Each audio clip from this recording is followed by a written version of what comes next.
All right, good morning, YouTubers. Welcome to the channel.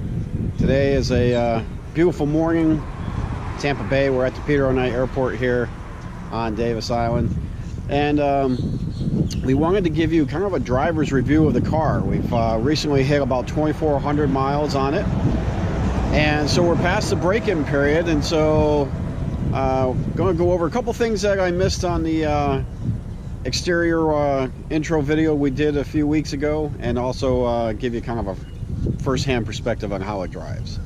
So as you can see, she's still beautiful. God, I really love driving this car. First thing on the intro video we did, I had talked a little bit about the flow tie. So when General Motors put this engine in the Z06 Corvette, they were having some heat issues. So the Camaro team put, like I said, about 11 different intercoolers and heat exchangers.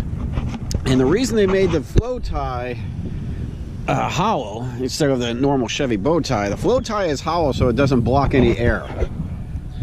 So they just want maximum air. In fact, if you could get down in here in the dive planes, you can see there's intercoolers in there. There's intercoolers in there.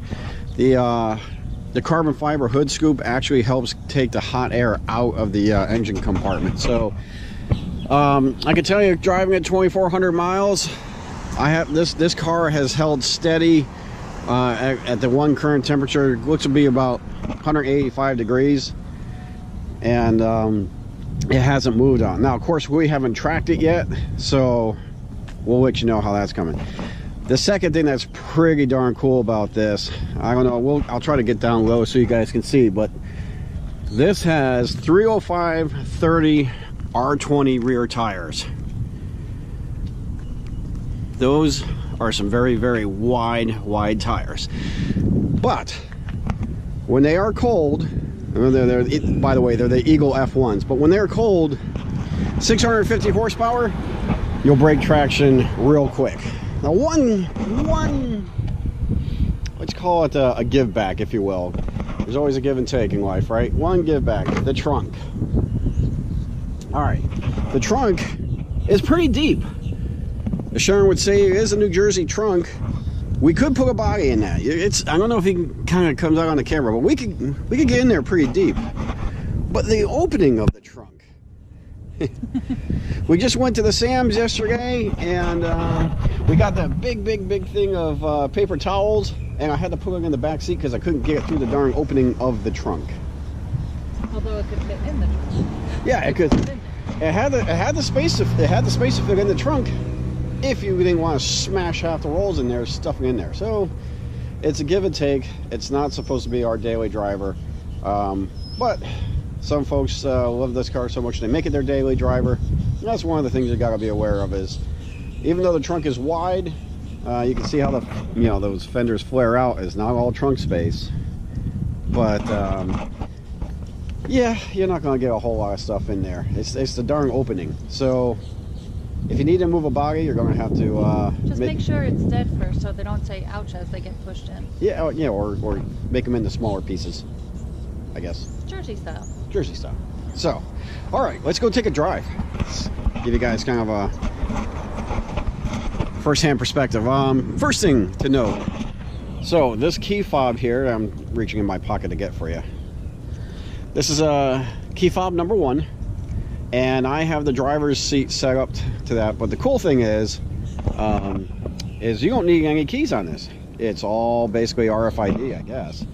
But there is one thing. Sure, if you can hold the camera. There is one thing though. Of course, the battery can always go out. If it does so, you got to push on this little button here.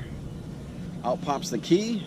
And I'm not going to actually do this portion of it because I'm worried I want to scratch the paint. But if you had to, you take the key up underneath this guy right there. There's a little hole right on the bottom underneath. You pop this guy off, and then you turn it like a normal lock. And that's if your battery were to go out. You are not screwed. You can still get in and out of your car. So, but with this key fob, here's some. Now this is a muscle car. I don't want you guys thinking that it's not a muscle car. It is one of the muscle cars out on the market today.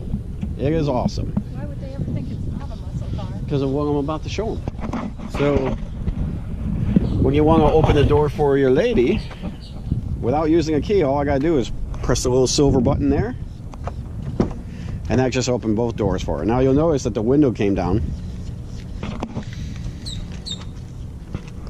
Me lady would get in the car.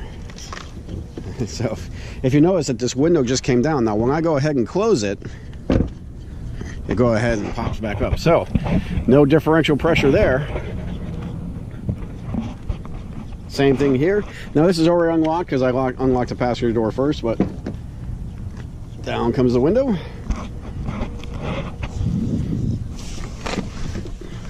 Get on in. Up comes the window. Now I had said to you guys before that I had set this up. This is where you set your seat position. So obviously there's only 2 drivers, so you can set driver 1, driver 2, and those are tied to their key fobs. This is for when you're exiting your vehicle, if you want to turn the seat all the way back. And now let's see. Let's start her up. And you're going to notice that my seat's going to move without me touching anything. And here we go. We're getting closer. The mirror just turned in. The car is firing up. And here we go. So, a couple things to note. Of course, I got the Wi-Fi.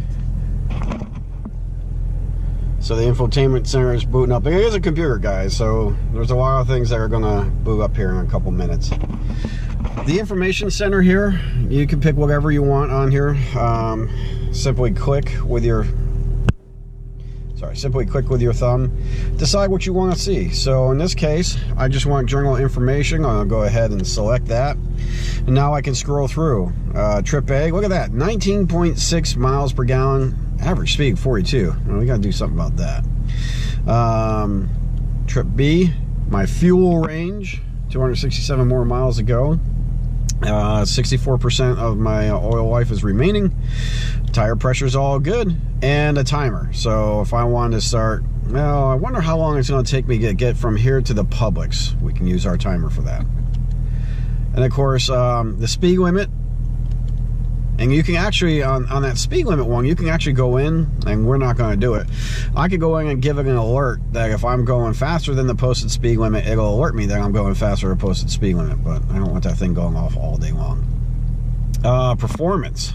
So, G-forces. More G-forces. And what quadrant those G-forces are in. Oil temp, oil pressure, and the transmission fluid temperature. Now see, like I said, guys, right, the actual car's temperature that we have been driving around a little bit today, and it's just below, it's that 1 dot below 210, so I believe that's right. It's probably 180 or 200. It hasn't moved off there ever. The electronic limited slip differential. This makes me a better driver than what I actually am. You can see I have a right wheel slippage of about 30%, so that's where the car kind of puts down the power there, and we'll take it back off. Of course, audio, navigation, and setting options. Now, a couple things of note here. Let's go back to performance. If I want to change my track mode here, I can just click that. Now you'll see sport, track, snow and ice. Dear God, I would never drive this on snow and ice. Say hi. Hello, YouTubers. How are you? Right now we are at Jimmy's Crow's Nest rooftop bar. It's got sunshine behind it, so you're gonna have to talk up. There we go. Jimmy's Crow's Nest rooftop bar here in Clearwater Beach. Spectacular view. One of Stormy's adventures, exploring rooftop bars of Tampa Bay. Have to give the Bay Area, because technically it's Clearwater.